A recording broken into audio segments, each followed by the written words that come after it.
আমরা যারা আজকে গুম ঘর থেকে ফিরে এসেছি আমাদেরকে একটু জিজ্ঞেস করেন আমরা কোন বাংলাদেশ চেয়েছি বা কোন বাংলাদেশ চাই। আয়না ঘরে আমাদেরকে প্রথম দিন নিয়ে যেয়ে বাঁশডলা দিয়ে আমার পা এবং হাতগুলোকে পঙ্গু করে দেওয়া হয়েছিল এবং বলা হয়েছিল ইনসাল্ট করে, অষ্টহাসি দিয়ে যে তুমি পারবে এখান থেকে চলে যেতে, পারলে চলে যাও। আমি একজন বিশ্ববিদ্যালয়ের শিক্ষক,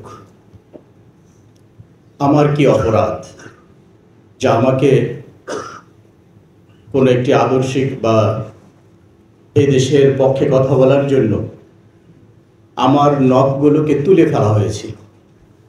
শুধু তুলে ফেলেই তারা ক্ষান্ত হয়নি, সেই নখের মধ্যে তারা আলপিন দিয়ে খুঁচিয়ে খুঁচিয়ে আমাকে রক্তাক্ত করে দিয়েছিল। শুধু এটুকুই সীমাবদ্ধ নয়,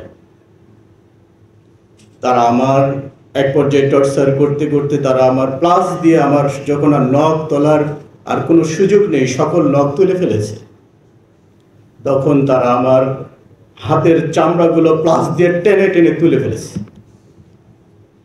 আমার অপরাধ কি? আমাকে ঘন্টার পর ঘন্টা মানুষকে ঝুলিয়ে রাখে, আমরা শুনেছি, কিন্তু আপনারা কি এটি শুনেছেন? মানুষের আমার পাগুলোকে উপর দিকে ঝুলিয়ে রাখা হতো এবং আমার মাথাটা ছিল নিচের দিকে।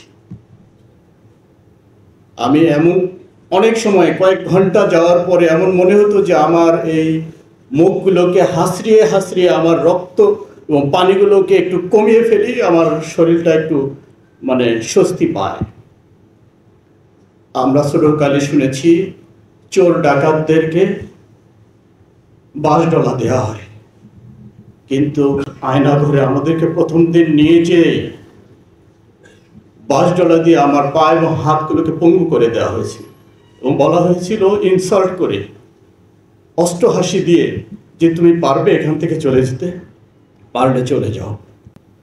কতটা নিষ্ঠুর হতে পারে। আমার 2013 সালে একবার 28 দিন, 2018 সালে 29 দিন এবং সর্বশেষ 5 আগস্ট পর্যন্ত আমরা তাদের বন্দি আয়না ঘরে ছিলাম। শুধু এটি আমার পরে যে নির্যাতন চালানো হয়েছে বিষয়টি এরকম নয়। আজকের এই যে ফ্যাসিস্ট হাসিনার পতন এদেশের লক্ষ কোটি মানুষের চোখের পানির ফসল। তারা আমাদেরকে হত্যা করার জন্য চলন্ত গাড়িতেও ট্রাকের সামনে চোখ বেঁধে হ্যান্ডকাফ করা অবস্থায় ধাক্কা মেরে ফেলে দিয়েছিল। আল্লাহ আমাকে বাঁচিয়েছে, আজকে আপনাদের সামনে এসে কথা বলার সুযোগ করে দিয়েছে। আজকে আমাদের এই রাজনীতিবিদরা আমাদের সামনে এসে এখন নতুন একটি শুধুমাত্র নির্বাচন কেবলমাত্র নির্বাচনের জন্য আওয়াজ তুলতেছেন।